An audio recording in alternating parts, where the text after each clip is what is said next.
Je lis ce soir dans Daniel, chapitre 12, au verset 13. Amen. Où il est écrit: Quant à toi, marche vers ta fin. Tu te reposeras et tu seras debout pour recevoir ton héritage à la fin des jours. Amen. Amen. Si vous regardez ce verset, ça nous rappelle le livre de 2 Timothée, chapitre 4, au verset 7, où Paul dit: J'ai combattu le bon combat, j'ai achevé la course et j'ai gardé la foi. Amen. La fin d'une chose vaut mieux que son commencement. Amen. C'est vrai que parfois, il y a cette parole des fois qui est un peu culpabilisante. Amen. Où on nous rappelle que ce n'est pas à la fin de l'année qu'il faut venir à l'église seulement. Amen.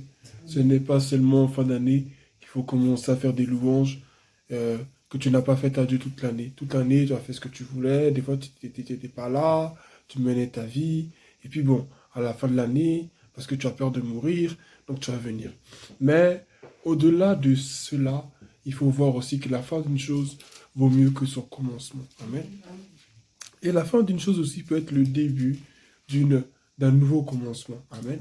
La fin d'une saison enfante toujours le début d'une nouvelle saison. Et il faudrait que nous soyons aussi à même de pouvoir le voir. Il ne faudrait pas que nous laissions l'ennemi nous culpabiliser. Ah, toute cette année, tu n'as pas fait ceci. Ah, toute cette année, tu n'as pas fait cela. Et c'est le dernier mois que tu commences à faire ceci. Non, vous savez, il y a un temps pour chaque chose dans la vie. Amen. Et il faut bénir Dieu pour cela. Amen. Si toute cette année, tu sais que tu t'es montré fidèle à Dieu dans certains domaines, ne te frappe pas la poitrine, mais remercie le Seigneur de t'avoir gardé, de t'avoir maintenu debout. Ici, il s'agit du prophète Daniel, et le Seigneur est en train de lui parler. Il est en train de lui dire: Quant à toi, marche vers ta fin. Tu te reposeras et tu seras debout pour recevoir ton héritage à la fin des jours. Amen. Nous serons debout pour recevoir ce que Dieu a pour nous. Quand nous regardons le foot, comme nous l'avons regardé tout à l'heure, tous ceux qui reçoivent le ballon sont debout. Et tous ceux qui tombent ne peuvent pas recevoir. Amen. Il faut être debout jusqu'à la fin pour recevoir la couronne, pour recevoir la récompense, les récompenses que Dieu a pour nous. Amen.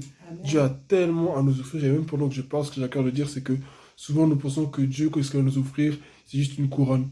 Et puis quoi? Des demeures. Non, Dieu a beaucoup de cadeaux à nous offrir. Amen. Vous savez, le ciel, c'est aussi, bon, logique, c'est aussi vaste que la terre, mais ce que nous voyons sur la terre, ça existe au ciel. Des terrains, des biens, des richesses, tout ça, ça existe au ciel. Et Dieu a beaucoup de biens, beaucoup de richesses qu'il veut distribuer à ses enfants. Amen. Amen. Dieu a des grands domaines qu'il veut offrir à ses enfants. Dieu a beaucoup de choses qu'il veut faire avec ses enfants. Tu vas aller au ciel et Dieu va te dire: tous ces bâtiments-là, tout ça, ça t'appartient. Tu es le propriétaire, je te le donne. Toute cette ville-là, elle est à toi, parce que tu m'étais fidèle sur la terre. La Bible nous dit dans le livre d'Apocalypse que dans la Jérusalem, certains brilleront comme le soleil, d'autres brilleront comme la lune, d'autres brilleront comme des étoiles. Amen. Amen. Donc, Dieu a de grandes récompenses pour nous. Amen. Amen. Des vêtements nouveaux, un nom nouveau. Amen. Amen. Dieu a trop de choses pour nous. Amen. Il faudrait que nous allions jusqu'au bout pour voir. Mais il faudrait aussi rappeler que les récompenses que Dieu a pour nous ne sont pas qu'au ciel. Amen. Amen. C'est vrai, le ciel. Mais sur cette terre aussi, Dieu veut nous récompenser. Amen. Amen. Cette terre-là, Dieu veut nous bénir. Dieu veut nous récompenser.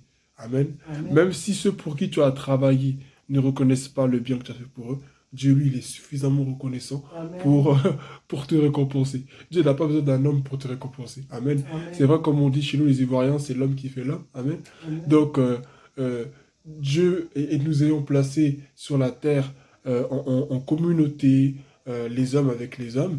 Donc, c'est normal qu'ils passent par des hommes pour bénir des hommes. Mais Dieu peut se passer des hommes pour bénir d'autres hommes. Amen. Amen. Dieu peut se passer des hommes pour bénir d'autres hommes. Dieu avait béni le jardin avec Adam. Il n'y avait personne d'autre encore avec lui. Donc, quand Dieu veut te bénir, il te bénit. Amen. Amen. Job avait tout le monde qui l'avait tourné le dos. Mais cependant, à la fin, Dieu lui a donné le double de tout ce qu'il avait. Amen. Amen. Donc, quand Dieu veut bénir, il bénit. J'aimerais te rappeler ce soir que la fin d'une chose vaut mieux que son commencement. Peu importe ce que tu as fait, peu importe où tu es allé, la fin d'une chose vaut mieux que son commencement. Et je t'exhorte et je t'encourage à encore persévérer dans la foi. Amen. Amen. À encore persévérer dans la foi. Je l'ai dit hier dans une vidéo que le Seigneur m'a mis à cœur de faire, que on a l'habitude de nommer, de donner un thème à chaque année. Cette année, c'est le thème de la récompense. Cette année, c'est le thème de la révélation. Cette année, c'est le thème de l'onction. Cette année, c'est le thème de la vengeance de Dieu. Chaque année a son thème. L'année de l'expansion. L'année de l'expansion. L'année de cette année embouteillage de bénédiction, de grâce, etc. D'exaucement, etc. Mais au-delà de tout ça, il faudrait tout simplement en fait, être là où Dieu nous veut. Amen. Amen. Pour faire ce qu'il attend de nous. Donc, j'encourage chacun de nous ce soir à ne pas être un chrétien traditionnel, mais être un chrétien vraiment relationnel avec Dieu. Amen. Un chrétien vraiment qui cherche à conserver sa foi et qui ne regarde pas ce qui se passera dans sa vie. Nous ne savons pas ce que 2026 nous réserve. Amen. Nous ne savons pas encore ce que 2027, 2028, 2029 ou 30 encore vont nous réserver. Mais nous devons mettre toute notre foi dans le Seigneur. Aller jusqu'au bout, ça coûte un prix. Mais Dieu nous a donné la force de le faire. Aujourd'hui, nous sommes en vie. Moi, je vois mes deux parents qui sont là. Je suis heureux. Ils sont en vie. Ils sont en bonne santé. Je vois ma soeur qui est là, qui est en bonne santé. Il n'y a pas de problème. En tout cas, parce que je sache, tout va bien. Moi aussi, je suis là. J'ai pas de problème. Tout va bien. Je bénis Dieu. C'est ça. On n'a pas besoin d'avoir des choses extravagantes pour bénir le Seigneur. On n'a pas besoin d'abord de se tenir sur une scène. Il y en a aujourd'hui, ils sont dans de grandes assemblées et ils sont là juste parce que pour le paraître. C'est pas que c'est mauvais d'être dans de grandes assemblées, mais certains n'y sont pas pour de bonnes raisons. Amen. Donc, ce soir, bénissons le Seigneur. Soyons vraiment reconnaissants et surtout, n'oublions pas que la fin d'une chose vaut mieux que son commencement. Tu peux avoir mal commencé et bien terminé. Amen. Tu peux avoir bien commencé aussi et mal terminé. Et tu peux avoir des secousses entre temps qui font aussi qu'à la fin, tout change, en bien comme en mal. Donc il est important de se reposer sur le Seigneur. Que Dieu nous fortifie. Amen. Amen. Soyons persévérants. Et n'oublions pas que Dieu a une récompense pour nous. Dieu a une récompense pour tous ceux qui persévèrent. Dieu a une récompense pour tous ceux qui sont fermement attachés à lui. Dieu a une récompense pour ceux qui merci, pour ceux qui lui restent fidèles. On a chanté la fidélité de Dieu, l'amour de Dieu, en symbole de reconnaissance. Mais nous ne devons pas oublier que nous aussi, nous devons nous montrer fidèles envers Dieu. C'est ça, la vraie reconnaissance. Ce n'est pas lui dire merci de nos bouches, mais c'est lui dire merci à travers nos actions. Et je finirai par là.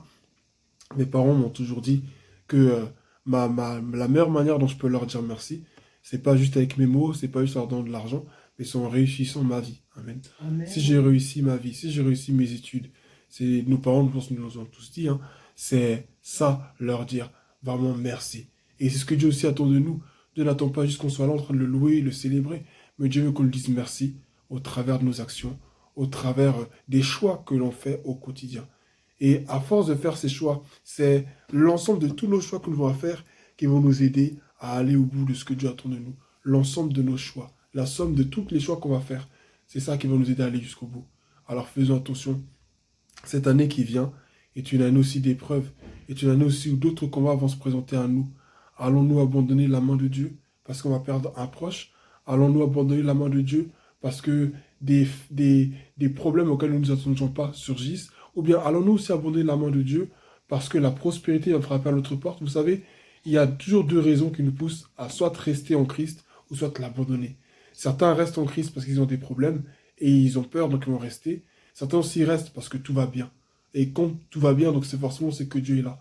D'autres aussi abandonnent Dieu parce que tout va mal. Et comme tout va mal, ça veut dire que Dieu n'est plus là. Et d'autres aussi abandonnent aussi Dieu parce que tout va trop bien. Alors dans le bonheur, dans l'opulence, ils oublient Dieu. Amen. Nous devons être des chrétiens conditionnels et demeurer dans la foi jusqu'à la fin. Que le nom du Seigneur soit béni.